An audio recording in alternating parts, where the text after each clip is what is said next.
Bismillahirrahmanirrahim. Assalamualaikum warahmatullahi wabarakatuh. Jadi hari ini saya akan berkongsi tentang projek finance saya, iaitu pembangunan mapan mengikut Islam, iaitu di Bandar Kota Baru. Jadi ini adalah kursus LMCP 1552, pembangunan mapan dalam Islam. Okey, terlebih dahulu saya ingin memperkenalkan diri saya. Nama saya adalah Muhammad Afiq Aiman bin Muhammad Arzali, bernombor ID A190825, pelajar tahun 3. Jadi kita masuk ke topik kita.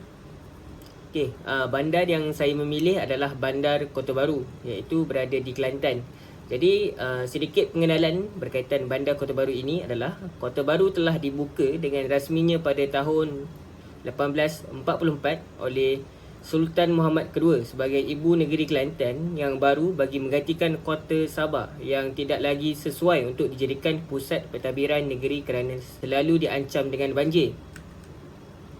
Baginda telah bersemayam di sebuah istana yang digelar Kota Baru. Sepena kota yang baru dibuka oleh baginda. Walau bagaimanapun, tidak lama kemudian, istana Kota Baru tersebut telah ditukar nama kepada Istana Balai Besar Ekoran Kekeliruan yang ditimbul di antara nama tempat dan juga nama sesebuah istana. Jadi, di sini adalah peta Bandar Kota Baru. Jajahan Kota Baru merupakan salah satu daripada 11 jajahan pentadbiran negeri Kelantan.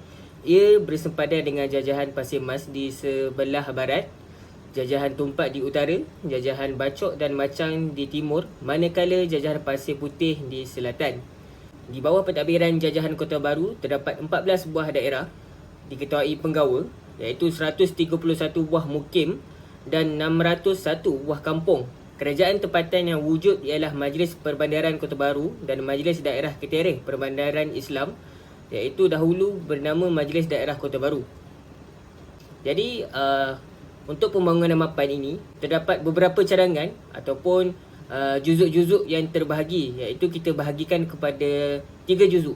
Juzuk yang pertama berkaitan dengan alam sekitar, juzuk yang kedua berkaitan dengan ekonomi dan juzuk ketiga berkaitan dengan sosial. Jadi kita akan pergi satu persatu.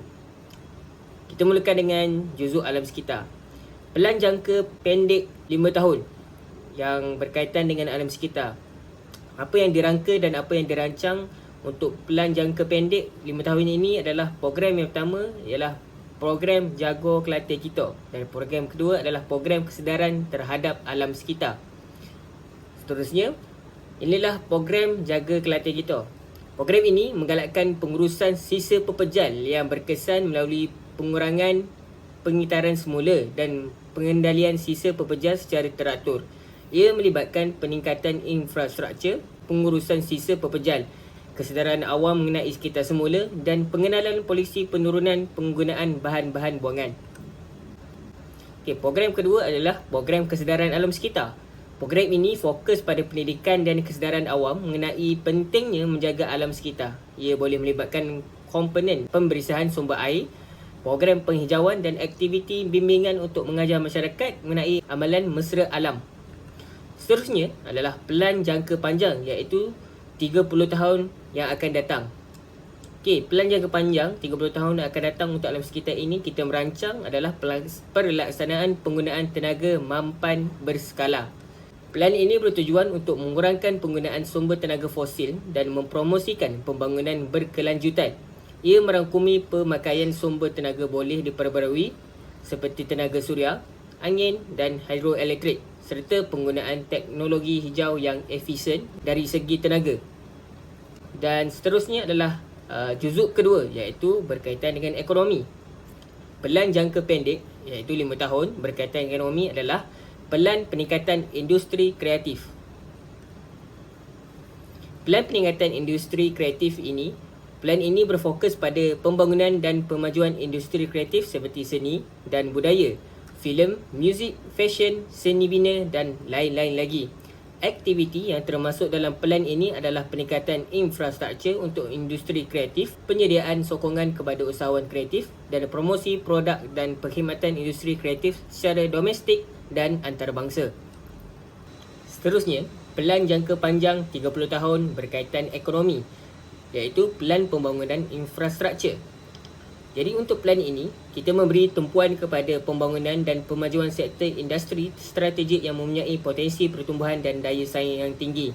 Contohnya, plan ini boleh memberi penekanan kepada industri teknologi maklumat, kejuruteraan otomotif, tenaga boleh diperbarui ataupun sektor kreatif. Plan ini melibatkan penyediaan insentif pembangunan infrastruktur sokongan, peningkatan kemahiran pekerja dan pembiayaan penyelidikan dan pembangunan. Jadi seterusnya, kita pergi kepada juzuk yang terakhir, iaitu juzuk yang ketiga. Jadi pada juzuk ini, kita akan berbincang tentang sosial. Jadi bagi plan jangka pendek 5 tahun, apa yang kita akan buat adalah plan peningkatan kualiti persekitaran sosial. Jadi plan ini bertujuan untuk meningkatkan kualiti persekitaran sosial dalam masyarakat. Ia melibatkan peningkatan kesedaran awam, peningkatan dialog sosial, peningkatan pemahaman dan toleransi antara budaya dan agama, serta meningkatkan perpaduan dan kesatuan sosial dalam masyarakat. Dan seterusnya, plan jangka pendek 30 tahun berkaitan dengan sosial, iaitu plan pembangunan komuniti berskala.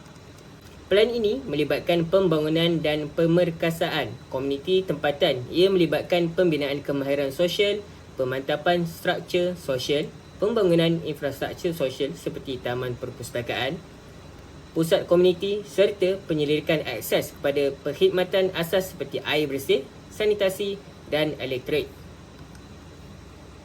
Jadi, untuk kesimpulan pada pembentangan ini, terdapat 3 poin utama, iaitu yang pertama adalah memelihara alam sekitar dan sumber daya alam. Yang kedua, ia dapat meningkatkan kualiti hidup penduduk dan persekitaran. Dan yang terakhir sekali adalah meningkatkan pertumbuhan ekonomi dengan pesat. Jadi sekian itu sahaja daripada saya. Terima kasih.